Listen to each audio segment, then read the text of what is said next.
I just went for like 20 minutes and didn't hit record, so that's a good start to this video. This is not a sponsored video. Gear review! Ow, fuck! So Fotowelt, which is the company that sent me the Ronin S accessories and the grip that I'm using on the camera right now, sent me these wireless lavs. And they also included this lovely business card, which I don't think they fully appreciate the joke they're going for there, or they're just next level memesters. Either way, I love it, so this will just stay here with Villager. Now, if you've been a sweet person, I still don't really know what to call you guys, but whatever. If you've been here for a while, you know I don't have a great track record when it comes to these smaller companies sending me wireless lavs. Listen to how the audio sounds, how much background shit we're getting. Wow. But I'm an optimist here. The bar is so low, I mean, how could this Fotowelt set be worse? And the other thing to point out is this set is $230. This is not like a cheap $20 thing for beginners. In theory, this set should be pretty good, I hope.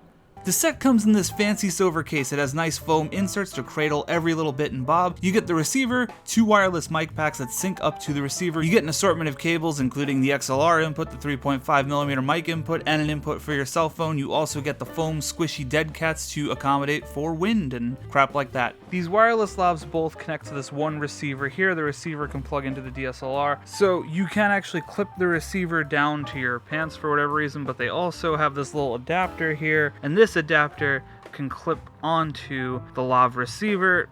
It's a little stiff, but there it is. And then you can mount this right on top of your DSLR. And then you can have your audio running straight into the camera. These are powered by AA batteries, which is a slight disappointment. Kind of wish these would just be rechargeable ion lithium batteries. Lithium ion? Ion lithium? What's happening to me? Wireless lavs are super convenient for all sorts of productions, especially when you're run and gun on your own like me. But there's a few essential qualities that the mics need to have in order to be useful. Qualities.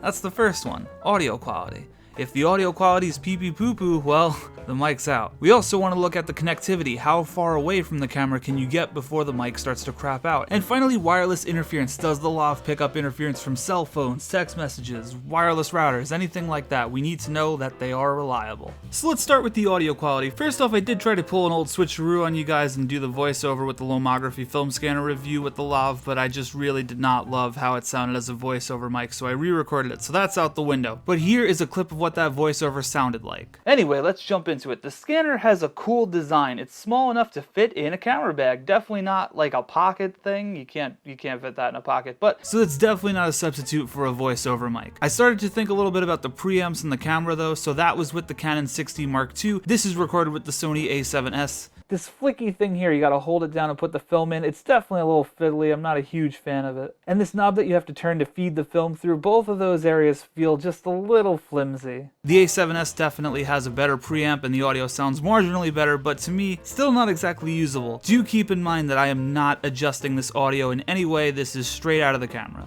So straight out of the camera in a quiet environment, it's a little muffled and like tinny almost. It's not a very full sound. Let's bring this outside and hear what it sounds like in an environment where maybe it's not so quiet. Okay, so definitely getting closer to Times Square. Let's just adjust that. It's a lot busier here, it's a lot louder. So let's see how the mic's doing. Who knows? I don't know. We got a nice little Manfrotto light over there. Very nice. So we're just gonna cross right here and we're gonna go right down that way. We have Optimus Prime, and we have the, oh my god, my brain. What's the big Iron Man? Hulkbuster. There's Hulkbuster over there. The mic does seem to perform a little bit better. It sounds a little bit fuller when there's just a lot of noise going on around you. But that said, the idea is the mic should be focusing in on you, and just having a lot of background noise to make things sound a little bit bigger, a little bit fuller, kind of defeats the purpose. But anyway, those are just a few samples of what it sounds like straight out of the camera. Now let's jump onto the range test. In order to test out the range, I went to the park with my friend AJ. He held the camera. Go easy on him. He's not exactly a video person. He's just a friend of mine. This is 5 yards. I'll see you later. Bye. Okay. This is 10 yards. And anyway, I just walked away from the camera to see how far I can go before the mic disconnected. Okay. 20 yards, going strong. Good. Okay, let's keep going. 25 yards. 30. 60. 65. 70. Wow. Okay.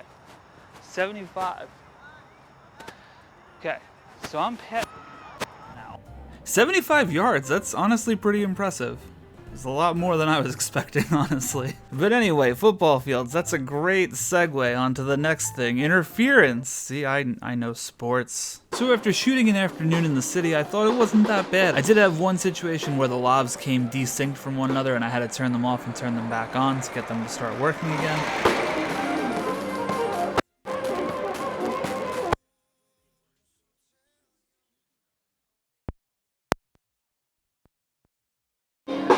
Hello.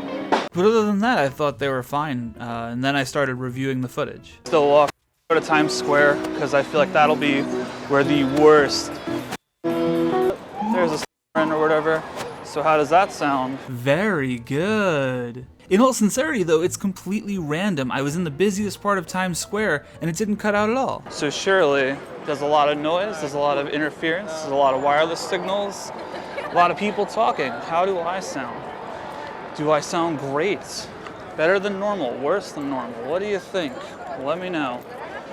Look at all that. Overall, I'm a little disappointed in this wireless lav set. For 230 bucks, I expected a more reliable mic that sounded better. As I was finishing up this video, I was thinking a lot about audio. I talked to a couple of friends about it and I was really trying to determine who this mic is for. And I'm not so sure. I think the price point is too high for a beginner. I've had people come to me asking me what kind of camera they should get and saying their budget is 200 bucks. That's the price of this mic. But at the same time, I can't turn around and say that this is reliable enough for someone who's creating content as frequently as I am. So I don't really know. I will say though, in terms of making video, audio is one of those things you can't really skimp on. And at 230 bucks, you could probably do better. For example, the Rode Wireless Go set. It's a microphone I haven't tested myself, but a lot of other YouTubers seem to really like the thing.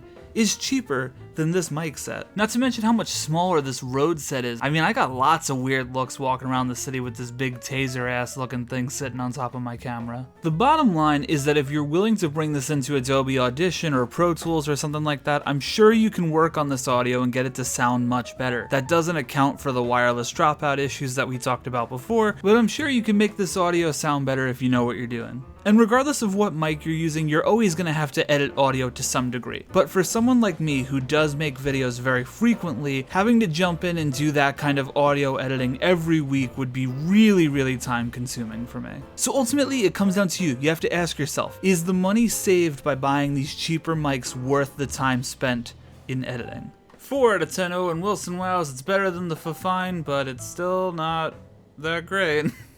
Anyway, thank you so much, Fotowelt, for sending me these lavs. Might not have exactly been what you wanted to hear, but those are my honest opinions. Thanks again for watching the video, guys. As always, smash subscribe, hit like, catch me on MySpace and Instagram and Discord and here. And by the way, Canon 5D Mark III versus 6D Mark II Part 3 is coming out next week. Wow! Much love. Bye! So every line is 5. Yeah. Probably can improve this audio and make it sound... God. We have this nice little... Ooh, that's a fucking pain in the ass to get off. Dual outlets, MySpace. Missed here. The bar is so... Wow. And the other thing to point out is this set is too... Fuck off. Like and subscribe to Sweet Lou Photography.